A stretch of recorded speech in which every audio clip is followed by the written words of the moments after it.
जय गुरुदेव, जय महाकाली। आप सभी साधकों का जय महाकाली ज्योतिषम तंत्र निवारण केंद्र के आपके अपने इस चैनल पर स्वागत है। आज यंत्र से संबंधित एक मुख्य विषय पर चर्चा करेंगे। आपको जानकारी देंगे कि कौन से यंत्र किस प्रकार का आपको प्रभाव दे सकते हैं और दुर्भाग्य को सौभाग्य में बदल सकते हैं।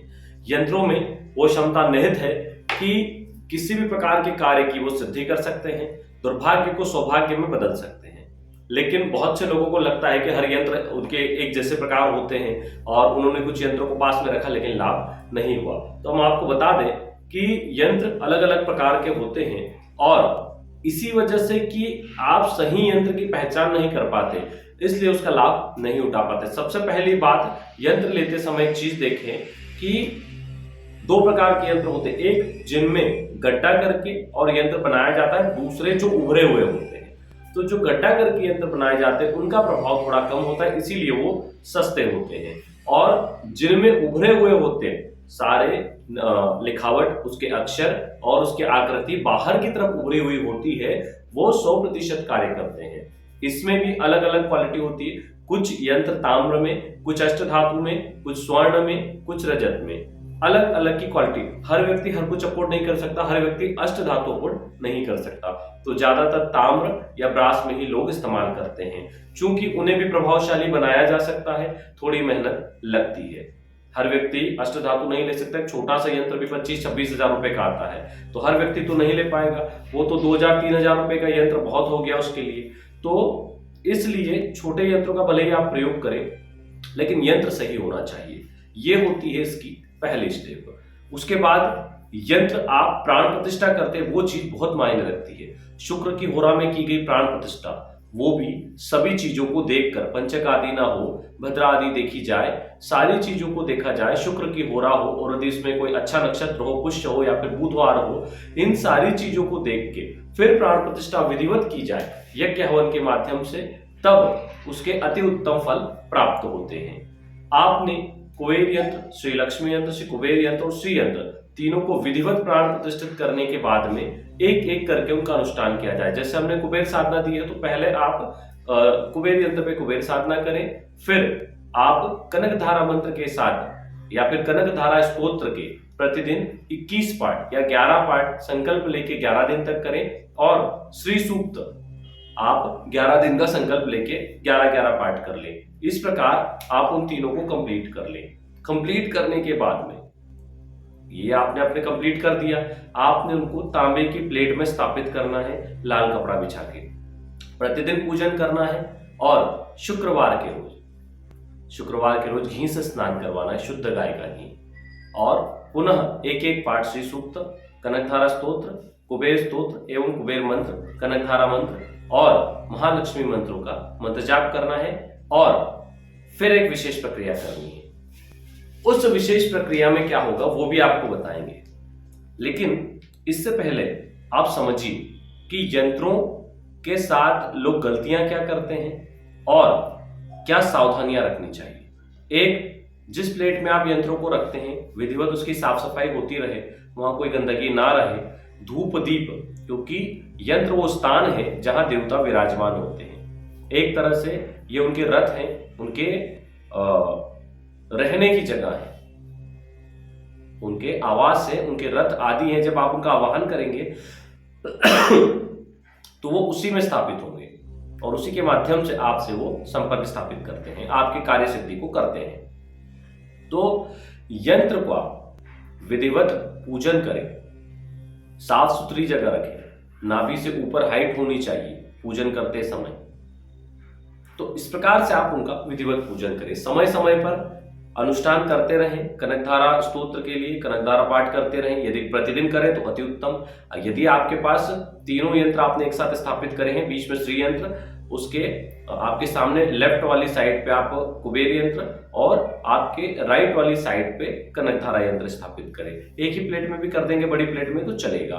प्रतिदिन कुबेर स्तोत्र, कनकधारा स्तोत्र और श्री सूक्त का एक एक पाठ भी कर लेंगे अनुष्ठान करने के बाद में, तो बहुत ही जबरदस्त तरीके से आपको प्रभाव देगा। क्योंकि सही यंत्र, सही प्राण प्रतिष्ठा और स्तोत्र, देखिए बहुत से लोगों को यह चीज समझ में आती है कि मंत्र, स्तोत्र और चालीसा क्या करनी चाहिए। तो हम आपको बता दें कि चालीसा और स्तोत्र से देवी देवता बहुत जल्दी प्रसन्न हो जाते हैं, बजाय कि मंत्र से। मंत्र के बजाय चालीसा और स्तोत्र से मनोकामनाओं की पूर्ति जल्दी की जा सकती है। आप देखेंगे कि हम कोई कुंडली विश्लेषण करके आपको उपाय देते हैं तो उसमें चालीसा या स्तोत्र का विवरण जरूर आता है, और बहुत से लोगों के फोन कॉल्स आते हैं कि साहब बहुत अनुकूलता आई है, बहुत लाभ होने लगा है। वो इसीलिए कि आप मंत्रों के पीछे भाग रहे थे। किलित मंत्र आपको कोई लाभ देते नहीं है, चूंकि वो किलित होते आप उसका कोई लाभ उठा नहीं पाते।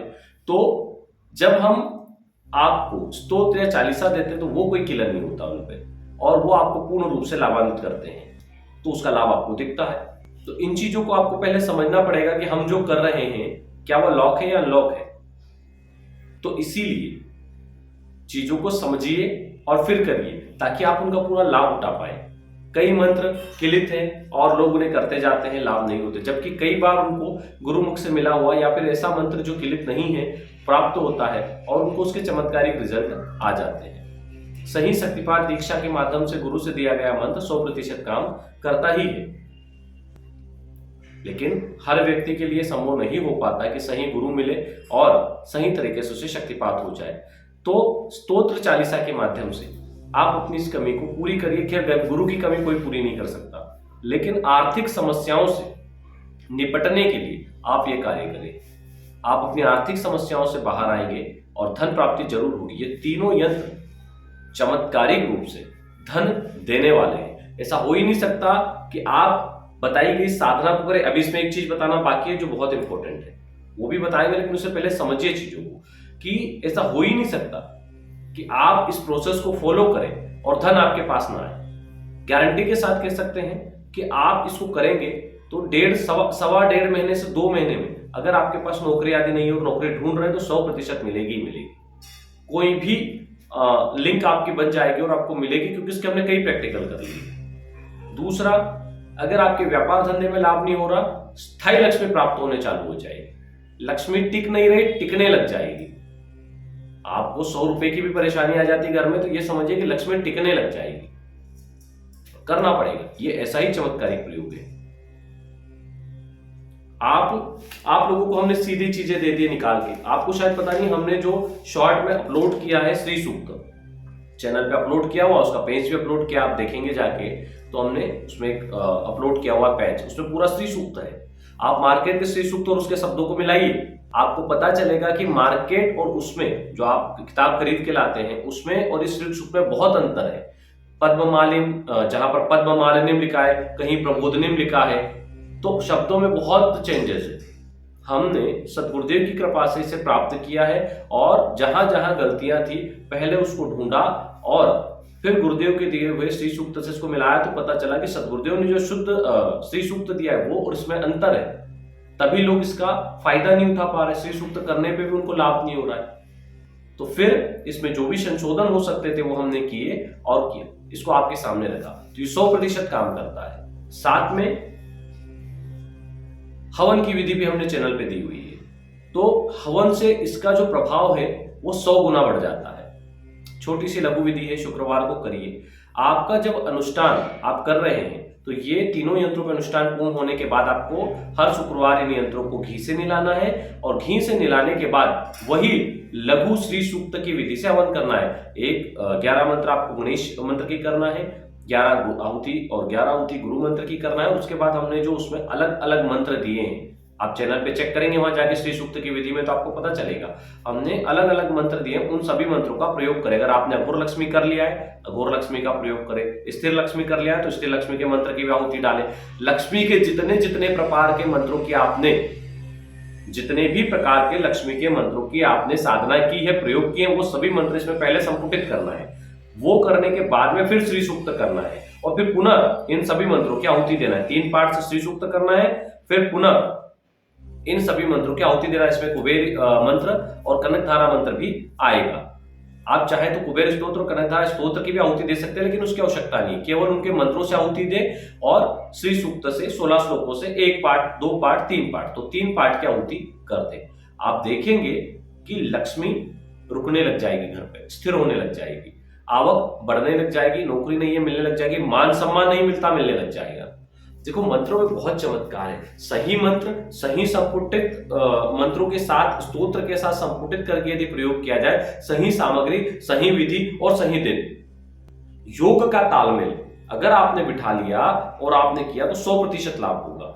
यंत्र सही हो, प्राण प्रतिष्ठा सही विधि से की गई हो, आपको जो मंत्र आदि दिए जाते हैं उनका आप सही प्रयोग कर रहे हैं, साधना के साथ में हवन अगर आप कर रहे हैं सही तरीके से, जैसे हम यहां से देते हैं तो हम यहां से कंप्लीट करके जो चीजें देते हैं तो उनमें अगर आप अनुष्ठान नहीं भी करेंगे तो चलेगा, आपको अनुष्ठान करने की आवश्यकता नहीं, आप सीधे यंत्रों को स्थापित कर दें और यंत्र को स्थापित करके आप डेली उनकी पूजा करके केवल एक एक पाठ कनकधारा स्तोत्र, एक कुबेर स्तोत्र और एक श्री सूक्त, बस एक एक पाठ पढ़ ले और शुक्रवार को हवन की हम पूरी विधि यहां से बना के देते हैं।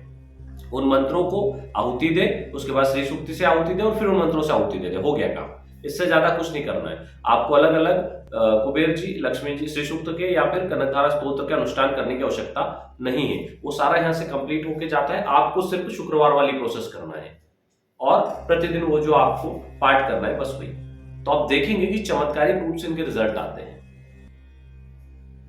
यहां से हम जो प्राण प्रतिष्ठित यंत्र भेजते हैं, आपको एक यंत्र लगभग 2100 रुपए में पड़ता है। आप इन तीनों यंत्रों को अगर बुलाएंगे तो आपको लगभग 6600 रुपए के लगभग ये पड़ जाते हैं। इनमें क्षमा करें, गणेश यंत्र का हमने जोड़ दिया, श्री यंत्र इनमें अलग है। इनमें श्री यंत्र जो हम देते हैं वो लगभग 5100 रुपए में पड़ता है, क्योंकि वो हैवी होता है और मेरु पृष्ठ होता है, तो वो 5100 का होता है और 2100 के कनकधारा और कुबेर यंत्र होते हैं। तो अलग इनके जो है शुल्क है वो अलग अलग है। 2100 के ये दोनों आते हैं और 5100 का आपका श्री यंत्र आता है, क्योंकि वो मेरु पृष्ठ आता है, उसका वजन ही लगभग 500 ग्राम से ऊपर होता है। ये सारे ब्रास में आते हैं। तो आप यहां से जो प्राण प्रतिष्ठित चीज आती है उस पर आप सीधे काम कर सकते हैं, आपको अलग से नहीं करना है। अगर आप अलग से लेते हैं तो उसमें आपको एक अनुष्ठान करना पड़ेगा, सही विधि में आप उसकी प्राण प्रतिष्ठा कीजिए। प्राण प्रतिष्ठा करने के बाद में फिर आप उन पे प्रयोग करिए, प्रयोग करने के बाद में शुक्रवार वाली प्रोसेस शुरू करिए। आप देखेंगे जीवन में चमत्कारिक रिजल्ट आ रहे हैं। हमने चंद्रमौलेश्वर साधना, देखो एक गुप्त चीज आप लोगों को बताते हैं। जीवन में बहुत संकट है तो चंद्रमौलेश्वर साधना कीजिए, उसके लिए आपको कोई सामग्री की आवश्यकता नहीं, ठीक है। आप उसको केवल आपको नर्मदेश्वर शिवलिंग चाहिए, कहीं भी उपलब्ध हो जाएंगे, आप वो साधना कर लीजिए। उसके बाद आपको सामग्री लगेगी धूमावती साधना, उसको कर लीजिए। अघोर लक्ष्मी और स्थिर लक्ष्मी कर लीजिए। ये प्रयोग अगर आपने कर लिए तो निश्चय आपका भाग्योदय होने लग जाएगा। और उसके बाद आप कोई से भी प्रयोग करेंगे तो आपको रिजल्ट आएंगे। अगर आप है कि हम 5-7 हजार खर्च करके यंत्र नहीं ला सकते तो आप इन प्रयोगों को कर लीजिए। ये प्रयोग चमत्कारिक रूप से आपको रिजल्ट देंगे। देखो सामग्री तो कहीं से भी चाहिए। अब बहुत से लोग कॉल्स आते, साहब हम सामग्री नहीं खरीद सकते, तो हम उन्हें बोलते हैं कि अनुष्ठान में मंत्रों की मात्रा बढ़ा लो भाई, एक अनुष्ठान को 4 से 5 बार कर लो। तो बोलते वो भी नहीं कर पाते, समय नहीं है। तो फिर उसका कोई रास्ता नहीं है भाई, हम समय नहीं दे सकते, हम खर्च नहीं कर सकते, तो फिर उसका तो कोई रास्ता है ही नहीं कि उसमें हम क्या कर सकते हैं। आपका भाग्य बदलने भगवान तो आएंगे नहीं, आपको ही करना है भाई। हम तो इतने बड़े हैं, ये पृथ्वी कितनी बड़ी है, कितना बड़ा ब्रह्मांड है, ऐसे कई ब्रह्मांड है, उनको देखने वाला परमेश्वर वहां बैठा है। तो मुझे नहीं लगता कि उनके पास इतना समय है कि वो हमारी हमारी कह सकते हैं कि या तो हमारी लापरवाही या हमारे आलसी बने या फिर कुछ भी कह लें, हम अपने कुछ भी एक्सक्यूज दे लें कि हम ये नहीं कर सकते, समय नहीं है, पैसा नहीं, उससे उनको कोई फर्क पड़ने वाला है। क्योंकि ये तो हमारे जन्म जन्मांतर के कर्म है, बदलना है तो मेहनत भी हमें ही करनी पड़ेगी। हमारे कर्मों से हम इनको बदल सकते हैं। ईश्वर तो नहीं आएंगे उसको करने के लिए कि ले मैं तेरी मदद कर दूं, वो तो तभी आएंगे ना जब हम प्रयास करेंगे और हम उस स्तर पर पहुंचेंगे। तो प्रयास हमें ही करना है, हमारे पूर्व जन्म के कर्मों को काटना है, इस जन्म में हमें अच्छे कर्म करना है और साधनाओं के माध्यम से ऊपर उठना है, ताकि संपन्नता के साथ जीवन को जी सके। बिना संपन्नता के जीवन कुछ भी नहीं है, इस चीज को समझ लीजिए। लोग भले कहे कि हम संतुष्ट हैं, केवल सन्यासी संतुष्ट हो सकते हैं, गृहस्थ कभी भी धन के बिना संतुष्ट नहीं हो सकता है। उसको संपन्नता चाहिए, उसको धन चाहिए, उसको सब कुछ चाहिए, क्योंकि वो गृहस्थ है। साधु संत कहते हैं कि गृहस्थ, सन्यास और अन्य आश्रमों की नींव है। क्यों है नींव? क्योंकि उसी के दान से, उसके द्वारा किया गया दान अन्य आश्रमों को चलाता है।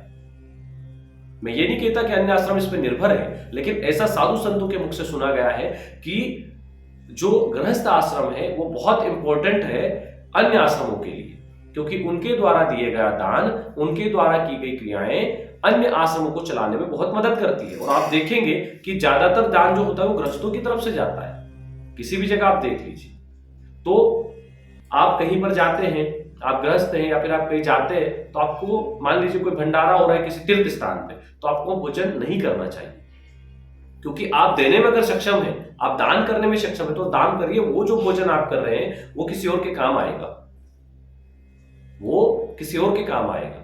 हाँ, प्रसाद बट रहा है, आप ले लीजिए, प्रसाद लेना बिल्कुल अधिकार है, प्रसाद के रूप में आप उसको लीजिए, लेकिन भंडारे का अर्थ क्या हो गया? भाई हम तीर्थ पे जा रहे हैं पुण्य कमाने के लिए, तो हमें वहां पे दान करना चाहिए, हमें वहां पे फ्री का भोजन नहीं देखना चाहिए, हमें तो वहां पे दान करके आना चाहिए, उसका ज्यादा पुण्य मिलेगा बजाय कि वहां भोजन करने के।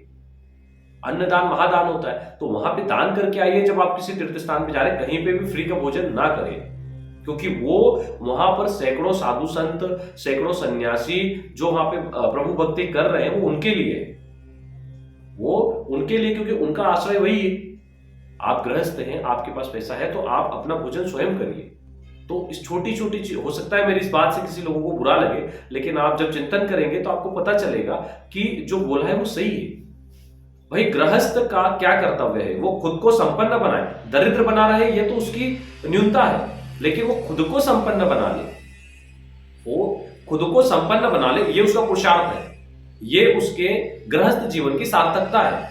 वो खुद को संपन्न बनाए और उस संपन्न से दान आदि क्रियाएं करे और अन्य आश्रमों की मदद करे, निराश्रितों की मदद करे, जिन्हें आवश्यकता है उनको दान करे।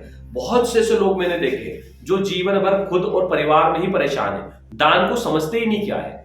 बहुत से दान समझते ही नहीं क्या, उन्होंने जीवन में कभी किसी को कंबल नहीं दान किया। रोड पे से निकल जाएंगे ठिठुरता हुआ, ये भी नहीं सोचेंगे कि इसने खाना खाया कि नहीं खाया।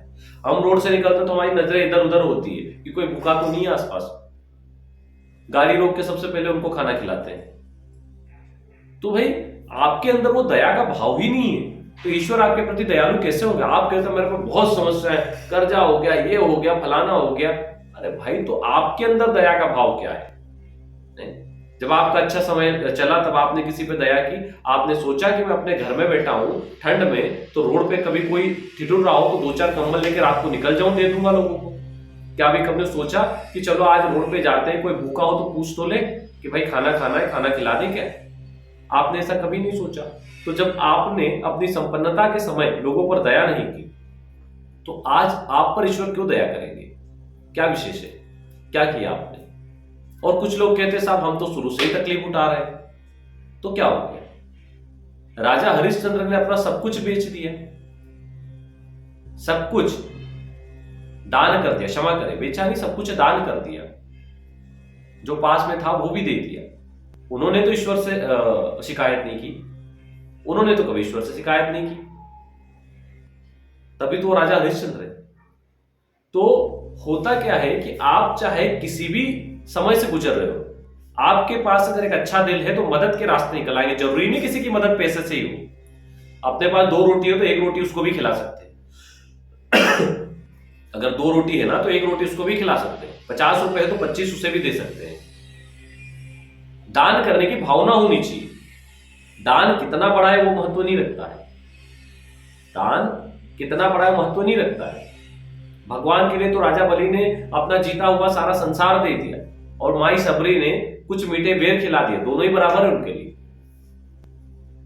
माई सबरी चली गई गुरुधाम, और जो राजा बलि है उनको पाताल का राजा बना दिया।